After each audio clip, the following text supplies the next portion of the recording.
Έγινε σεισμός. Δεν τον κατάλαβα καν. Κατά το κρεβάτι μπήκα γιατί είχαν πέσει κάτι ψηλά και τα μαζεύω τώρα. Μωρέ, κατά τέλη κυκλοφορία. Καλά, εγώ με το που έγινε λέω ότι 4,3, 4,32. Μέχρι εκεί πάει max, κάτω από 5 κόβεται. Δεν. Μην ακούς αυτά που λένε, είναι για να τρομάξουν τον κοσμάκι και αγοράσει φωτοβολταϊκά.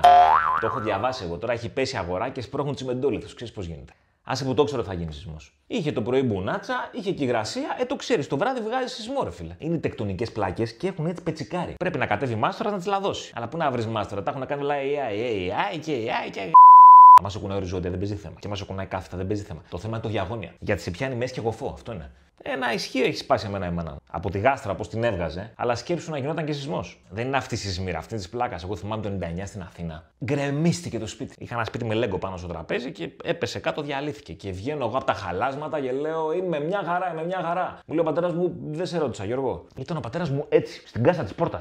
Σαν τον πύρο Δήμα, του φωνάζαμε μπαμπά, κάτσε κάτω από την πόρτα. Εγώ δεν φοβάμαι για σεισμό γιατί στο σπίτι είναι το θέμα να έχει καλό μπουζί. Δεν έχει στο σπίτι μπουζί. Καλά που ζεις. 3 πράγματα θέλει ο σεισμός. Μια ελληνική σημαία, το σταυρό σου και την πίστη σου μέσα στην καρδούλα σου. Μην ακούς μωρέ που λένε σφυρίχτρα, δεν την κάνει σφυρίχτρα. Πέσει ντουλάπα και θα πει πέναλτι.